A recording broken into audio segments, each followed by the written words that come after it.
Dios le bendiga, amado hermano en Cristo. Soy el hermano Potombo de Valo. Hoy me corresponde traerle la introducción a la carta a Filemón. ¿Ok?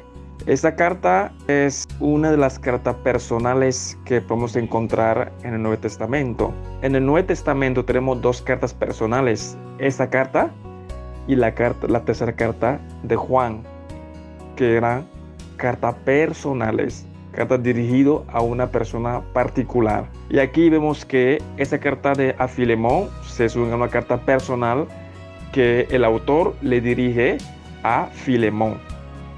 Ahora, ¿quién es Filemón y quién es el autor de esta carta? Filemón fue una de las almas que Pablo ganó cuando estuvo en Colosa. Y Pablo llegó a tener una cercanía, una amistad con Filemón, porque Pablo estuvo como 3 años en Colosas ministrando las palabras de Dios. Y esa carta, como lo he dicho, es una carta personal. No es una carta como dirigido a una congregación como tal. Tampoco es una carta pastoral, como el caso de Timoteo y Tito, que era una carta pastoral. Pablo le da instrucciones o recomendaciones a Tito para poder dirigir la iglesia del Señor. Aquí no es la carta Filemón, no es pastoral. Es una carta dirigida a una persona en particular. Ahora, ¿por qué esa carta fue añadido en el canon?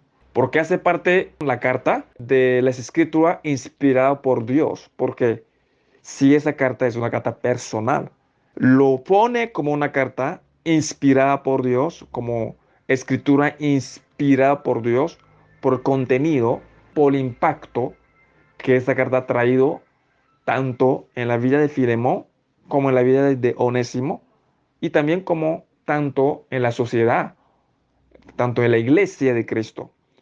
Un ejemplo que esa carta da, una exhortación que esa carta da a la iglesia que está en Colosense y en general toda la iglesia, hasta hoy en día. Por eso es que esa carta ha sido considerada como inspirada por Dios, aunque es una carta personal. Como lo he dicho, el autor de esa carta es Pablo y fue escrito en los años 60, 61, 62, más o menos, por Pablo. ¿A qué? A Filemón.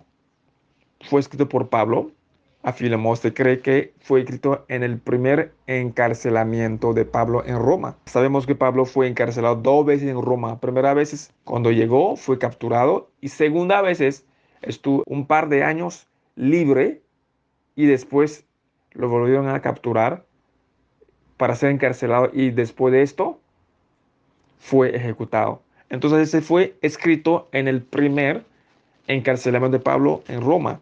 Y interesante, vamos a hablar un poco de lo que trata esa carta. Esa carta trata de una defensa, de una intercesión de Pablo a favor de Onésimo. ¿Quién es Onésimo? Onésimo fue un esclavo, un siervo de Filemón. Filemón ha sido un hombre muy rico, que tenía esclavos. Uno de sus esclavos es Onésimo. Y Onésimo, por la razón que la Biblia no nos revela, huye de su amo para Roma y en Roma se topa con Pablo, donde fue ministrado por Pablo, y ahí Onésimo llegó a entregar su vida a Cristo.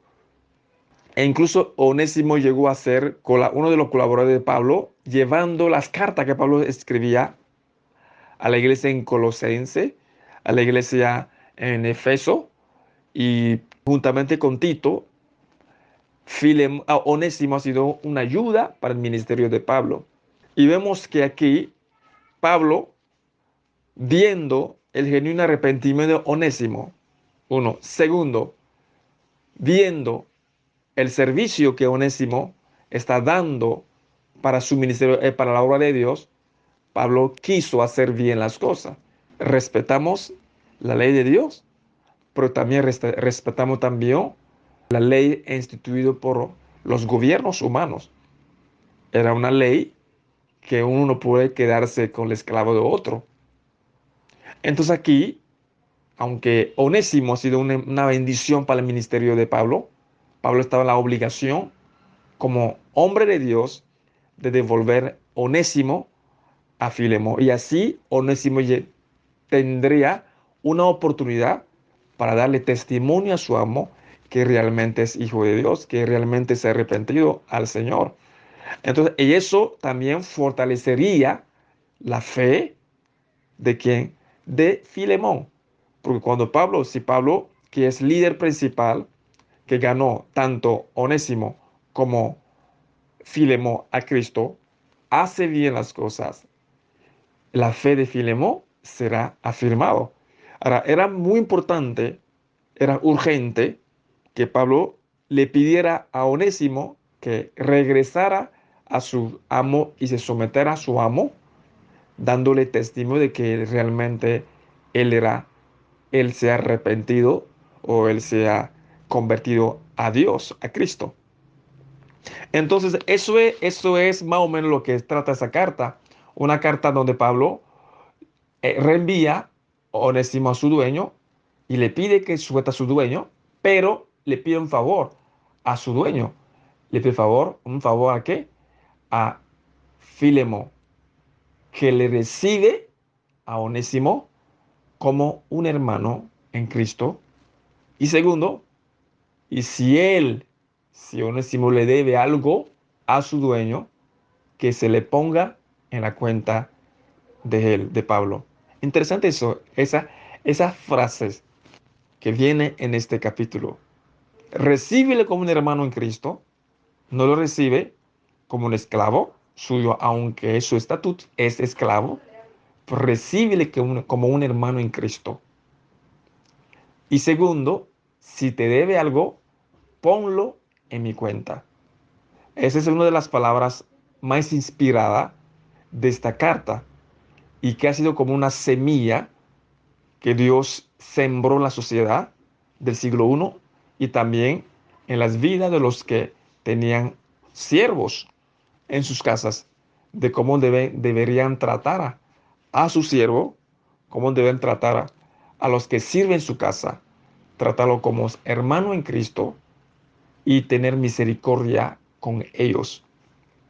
Y puedo ver una aplicación en esto, de alguien que intercede por otro. Vemos en la aplicación para nosotros hoy que Jesús intercede por nosotros. La Biblia dice que Jesús está en la diestra del Padre y intercede por nosotros delante del Padre por lo que hacemos. Nosotros somos hijos de Dios, pero pecamos. Hacemos cosas contra Dios. Y cada vez Jesús le dice a su Padre, Padre, ponlo en mi cuenta. Ponlo en mi cuenta. Ponlo en lo que he hecho en la cruz de Calvario. Yo he muerto por él. Yo he dado mi vida por él, por Potombo, por, por, por Gindri, por tal persona. He muerto por su vida. Lo que él haga, lo que ella haga, Padre, ponlo en mi cuenta, en lo que yo he pagado. Esa es la actitud, ese es el carácter de alguien que intercede por otro. Y Pablo aquí lo hace. Es lo que hace tan importante esa carta y llegó a permitir que esa carta sea considerada como palabra, como escritura inspirada por Dios. Entonces, muy interesante eso, amado hermano. Muy interesante eso.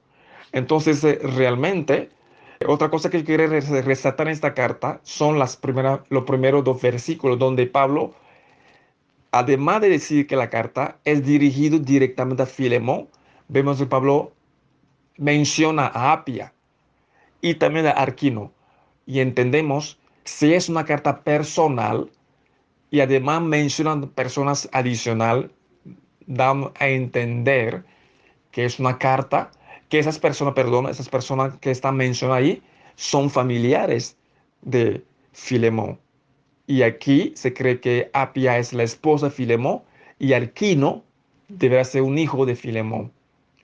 Entonces, además de esto, en Colosenses, al fin del capítulo 4, vemos Pablo también de nuevo habla de Alquino, que es como ministro de Dios, y entendemos que, como lo he dicho, Filemón ha dado su casa para que haya iglesia en su casa, para que se reúne los cristianos en su casa. Él colabora por el ministerio, pero él no es el que se encarga de la iglesia, sino Arquino, que es su hijo. Él es el que se encarga de la iglesia que está en su casa. Otra cosa que hay que también resaltar un poquito con eso para aclarar esto es que en el siglo I, cuando dice iglesia en Colosense, iglesia en Colosa, se está refiriendo a todos los cristianos, todos los que han recibido a Jesús y viven o residen en Colosa. De eso está refiriendo, iglesia en Colosa. Hablan todos los cristianos en Colosa.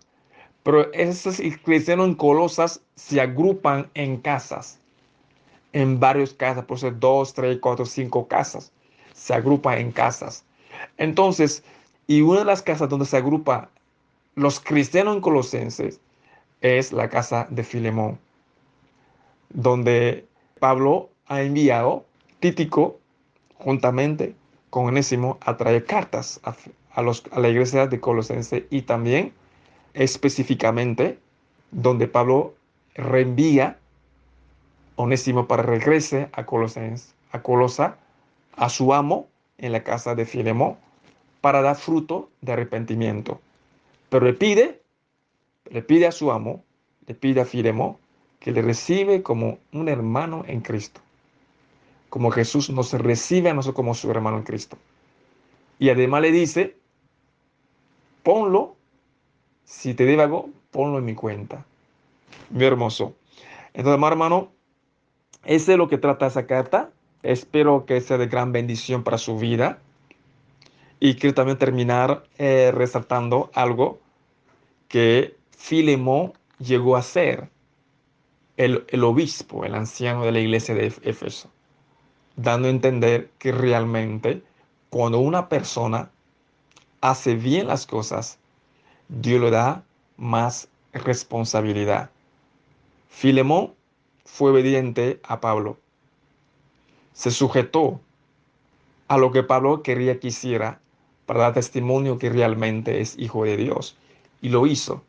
Y Pablo intercede por él delante de su amo, Filemón. Y vemos que Dios, viendo ese fruto en Onésimo, le da una responsabilidad de ser anciano de la iglesia en Éfeso, en los años 110 después de Cristo. Muy hermoso esa carta y el trasfondo que trae por nosotros hoy. Esa carta es como una semilla que Dios siembra en la sociedad, pero en la iglesia, en la vida de los amos que tienes esclavos, para saber tratar a su esclavo como hermano en Cristo. También a los esclavos para sujetarse a sus amos, para sujetarse a su amo, para hacer bien las cosas, dar testimonio de que son hijos de Dios. Además de esto, es una semilla que fue sembrada en la sociedad para abolir la esclavitud hoy en día. Dios lo bendiga, amado hermano. Gracias por su atención. Voy a hacer una oración. Padre, doy gracias en esta mañana por tu amor, por tu misericordia. Bendito sea tu nombre. De los siglos se los siguramos, Señor Padre, por esa carta que ha dejado una enseñanza tan profunda para la iglesia de Cristo, para nosotros. Señor, una carta donde es mejor el testimonio que querer disfrutar, aunque es palabra de Dios, aunque yo quiero disfrutar de algo que es palabra de Dios, pero es mejor dar buen testimonio. Pablo puede disfrutar de Onésimo, porque te hace una ayuda para su ministerio, pero Pablo dice que es mejor dar testimonio de lo que somos en Dios. Y Pablo le reenvía a su amo. Así nosotros también, Señor Padre, promover esa verdad ahí y aplicar en nuestras vidas. Ayúdanos, Señor Dios. Toca nuestros corazones, Señor Dios. Límpianos de todo pecado, Señor, aleluya. Hacer bien las cosas, Señor Dios, Padre. Porque haciendo bien las cosas, Señor Dios, tú nos darás más responsabilidad en tu casa, Señor. Te doy gracias, Padre, en esta mañana. En el nombre de Jesús oramos. Gloria a Dios. Amén.